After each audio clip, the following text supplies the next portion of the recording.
Cash flow funds optionality. Optionality protects long-term capital. Long-term capital gives you time, and time allows judgment to compound. And that was a tweet that I put out in the last week or so, and it got lots of interesting traction. And it's clearly a concept that resonates with people. And shout out to Mike Alfred and his response, which I think encapsulates certainly the problem I've been facing. And his comment was quite simple. I've been trying to explain this idea to Bitcoin maxis for 5+ years. And someone like that with a big account, people interested in investing and those types of concepts, the tweet just flew. And tons of people liking and looking at it. Now, it clearly touched a nerve with an audience that is actively investing. And that to me is interesting. So something I've observed, something that I've felt the pain on. But so why does it resonate with people so strongly? Like at first glance, like cash flow, really freaking boring. Salary, dividends, yield, business income, whatever it might be, it's money coming through the door every single month. And I think for me personally, the summary is I've misunderstood what cash flow actually buys. Cash flow doesn't just buy things. Obviously, you can go out and spend your money on whatever you like. But what it really does is cash flow buys the ability to wait. And I'll frame that with these two personas, right, as a thought experiment to highlight what I'm talking about here. You've got two people, same net worth, same allocation into Bitcoin, a house, investments, and they have, of course, got monthly expenditure for their young family. And the first person has 6 months of cash runway, but no dependable income. And the second person has 6 months of cash runway, but dependable monthly cash flow covering most of their expenses.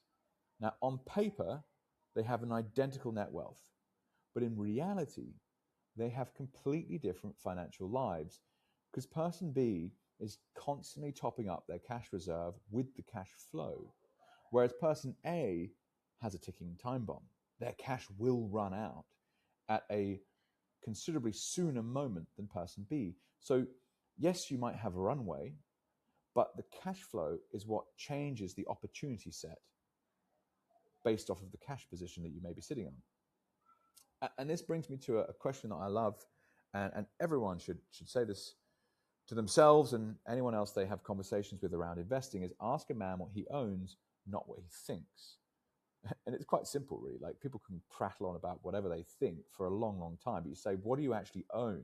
And their portfolio construction will tell you so much more than what they will prattle on talking about what they think. And it's because it's very easy to have theories in investing, but it's just so much more useful to look at under the hood. What does someone actually own? And so for me to share, I'm sitting on, give or take, 15% cash currently.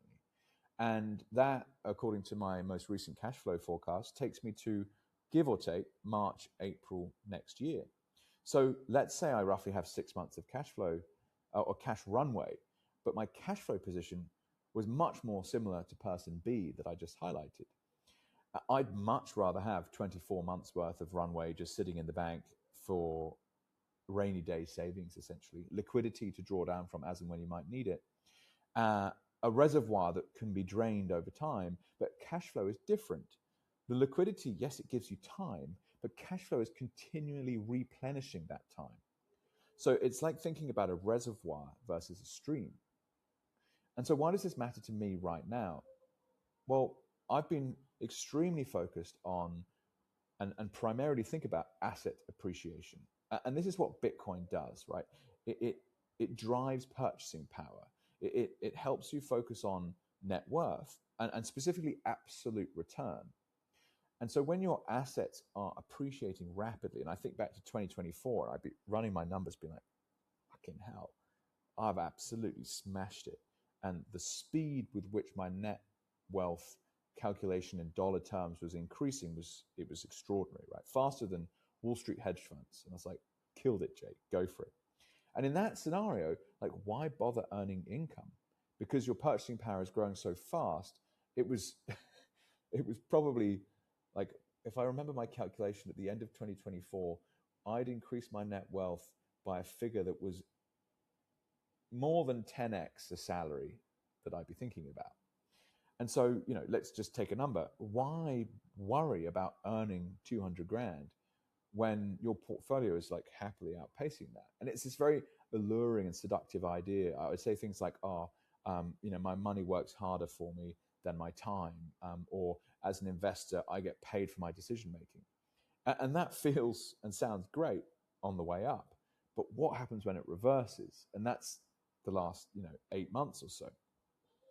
And so your bills each month are, if you're not careful, you're using asset appreciation to pay for your expenses. Now, these family expenses, they turn up regardless of your portfolio performance. And so at the end of the day, what's going to pay those expenses? It's going to be income that pays them, cash reserves that pay them, or assets being sold. You always have to pay the bill. It just depends on how you choose to do it. Now, just to send you back to an episode I made a few weeks ago, number 129, titled, I Asked Bitcoin to Do Too Much. Now, I don't want to dive into that subject again, but Bitcoin was able to perform growth, savings, protection, and cash flow for me when it was rocketing on the way up. And I'm not going to kind of regurgitate that all now, because this is a slightly different discussion of the implications of that realization. But it's like, okay, if you actually need cash flow to cover your expenditures, what does that look like? What does it accomplish? And increasingly, I'm realizing that cash flow prevents forced decisions. And that's what this tweet really encapsulated. And I think what Mike resonated with so strongly. So cash flow funds optionality. Now think about it. So cash flow funds optionality. Your expenses are covered, so the pressure drops. You don't immediately need your next investment to work, your next business to work, your Bitcoin to recover, a client to say yes, an employer to hire you. You've already got that covered because of the cash flow, whatever way you choose to bring that in. So optionality is the ability to say yes, no, not yet, or I'll wait. And just to go back to the very start of this episode, to remind you, the tweet, cash flow funds optionality. Optionality protects long-term capital. Long-term capital gives you time. Time allows judgment to compound. So what do I mean optionality protects long-term capital? This is where the kind of financial valuations become interesting. So Bitcoin falls 60%. Now, you believe it's dramatically undervalued, but your family needs cash today, and you don't have any cash flow, so you have to sell. And so you're forced into selling at prices far lower than what you believe your asset is worth. However, if you were to have cash flow, you potentially don't have to do anything. So cash flow's return isn't merely the income that you receive. Part of the return is the liquidation that you avoid. So if a 200 grand income prevents 3 to 500K of badly timed asset sales, well, what was that income actually worth? It's really hard to capture on a spreadsheet, but I'm sure you'll see what I'm getting at here. So some of your cash flow's highest returns actually appear as things that never happened. Because the cash flow exists, you don't have to sell. And that is the idea of the optionality I'm talking about. And so long-term capital gives you time. Protected capital stays invested. You're not having to sell Bitcoin at $60,000. Happy days. That means your investment horizon can lengthen. And what's the Bitcoin price going to look time 18 months from now, 24 months from now? Like my bet, very, very different. So can you survive the bear market? Can you survive recessions? Can you survive bad years, mistakes, periods when your thesis takes longer to get where you think it's going to go? Compounding needs time, I think is the point. And so great investments can still be disastrous if you're forced to sell them. So the ability to hold could be as important as the ability to identify in the first place. And so time allows judgment to compound. You've made a great bit of analysis. You've made all the hard decisions to actually allocate into something that you truly have conviction in, but then you get forced into liquidation because of day-to-day life.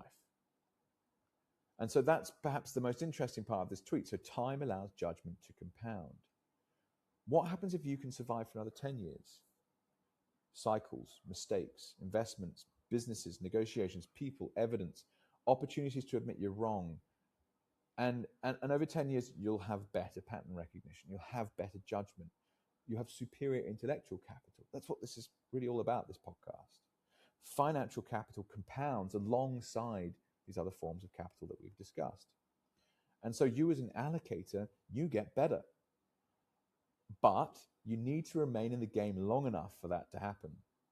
And I'm reminded of a quote that's really resonated this year, is this idea of like, everyone thinks they're great till they get punched in the face.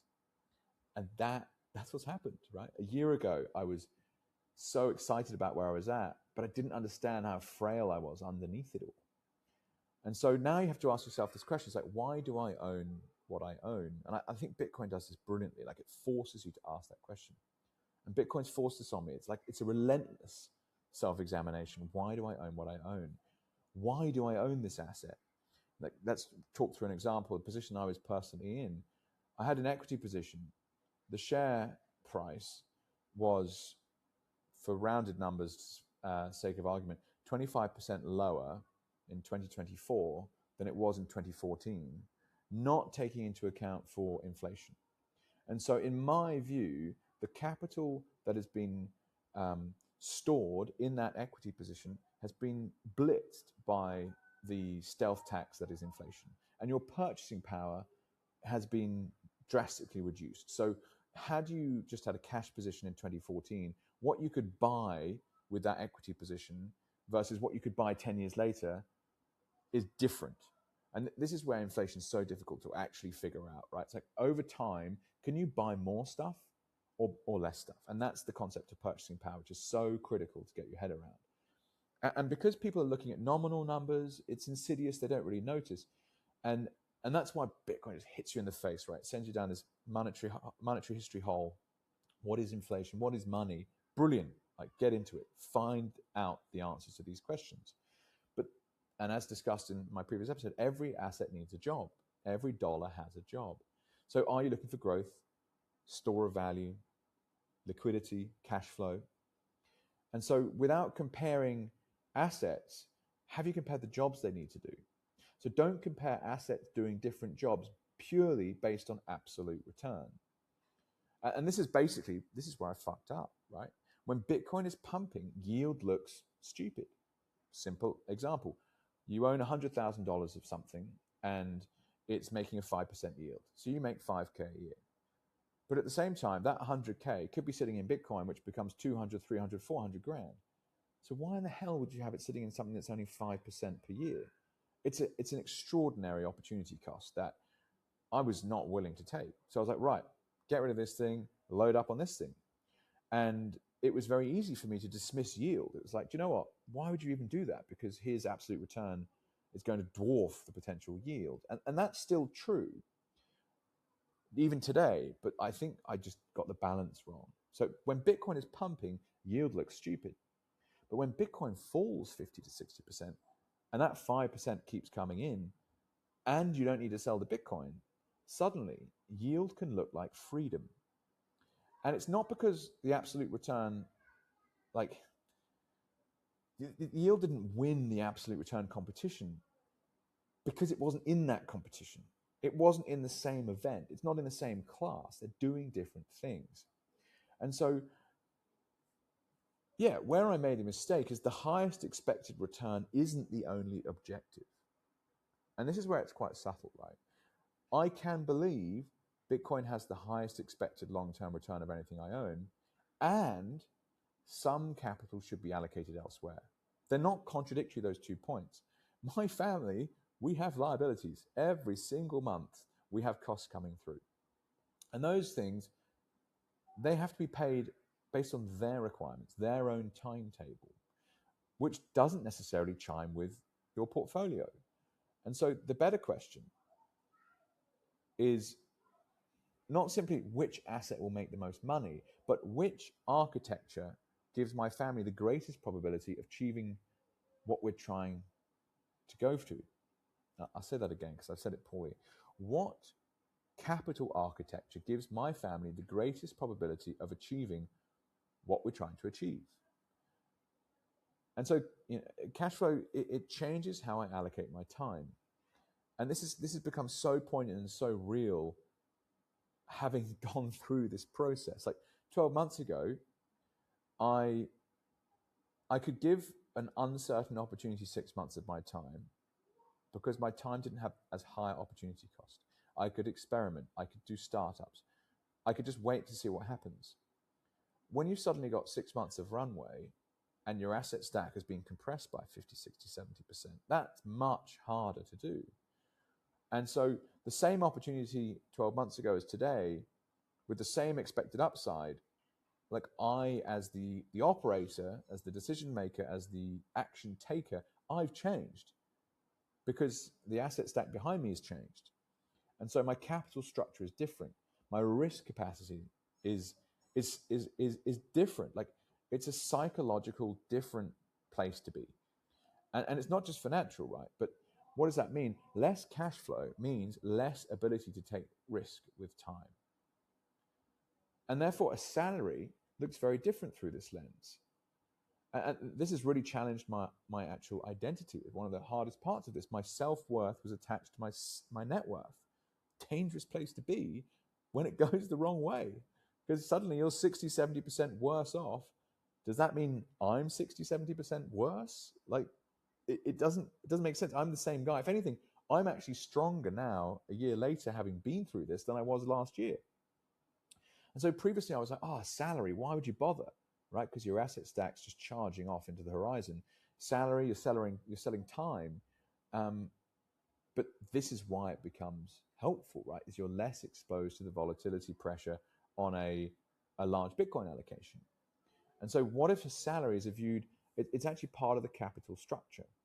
Like we spoke about just earlier, a dependable 200 grand a year income funds your household expenses, extends your runway, protects Bitcoin, improves your refinancing in fiat land, allows other investments to mature, and equally buys you time to research or look at other business opportunities they're not forced to be immediate monetization.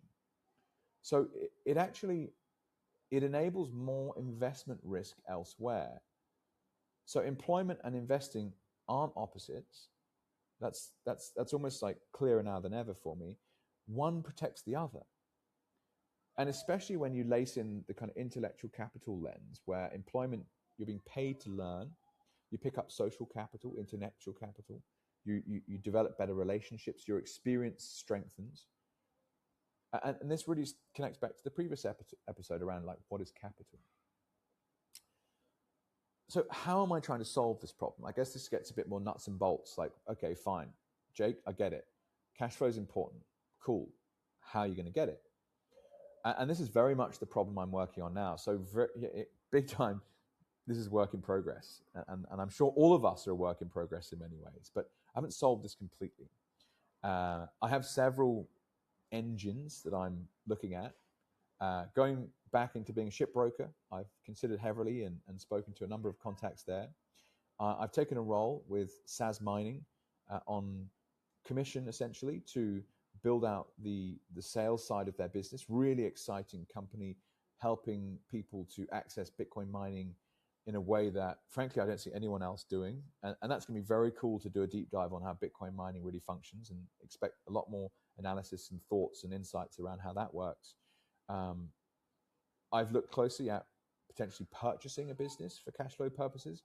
I haven't got as far as I would like with that, but there's a huge opportunity with, in Australia specifically, Australian boomers retiring and family members not wanting to take on their business and potentially they're for sale.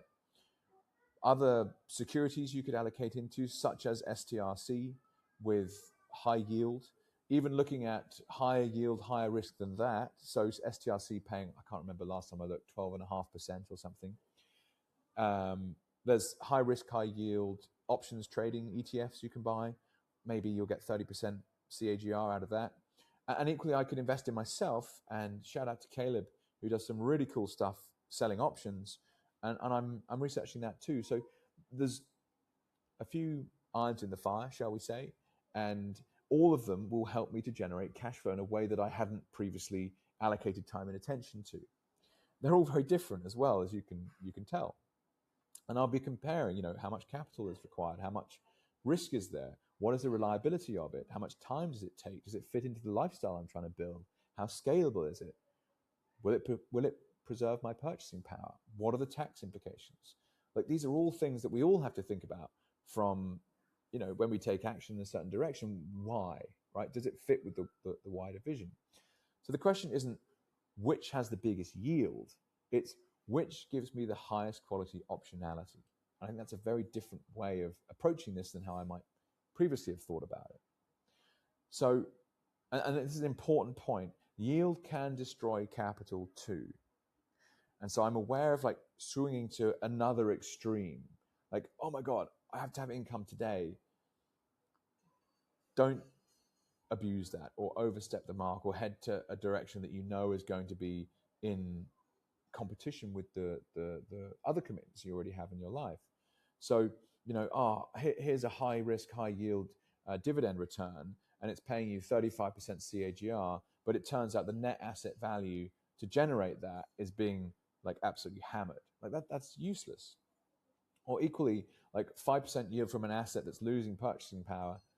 Like, is that actually attractive? Thinking of like the bond market, for example.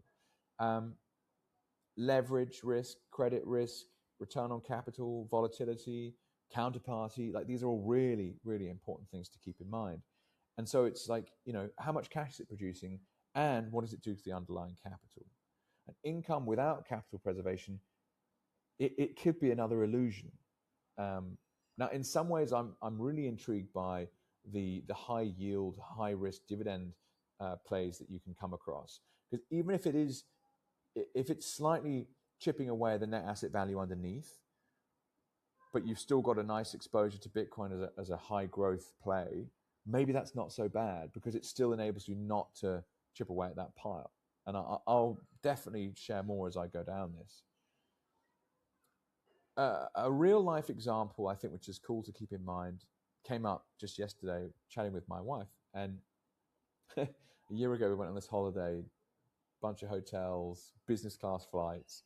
And we were like, oh my God, this is like a standard of lifestyle that we've never touched before. It was an amazing experience, but also like just top of the bull market, like highest net wealth type conversation. And I was making decisions. Yeah, we can afford that because my net wealth is X. This is a percentage of net assets. Like, yeah, that's totally fine. Why can't you spend 1% of net assets on a holiday or 0.5% of net assets? Like, of course you can afford it. Now, when your net asset stack is 50, 60, 70% down, that holiday gets twice as expensive.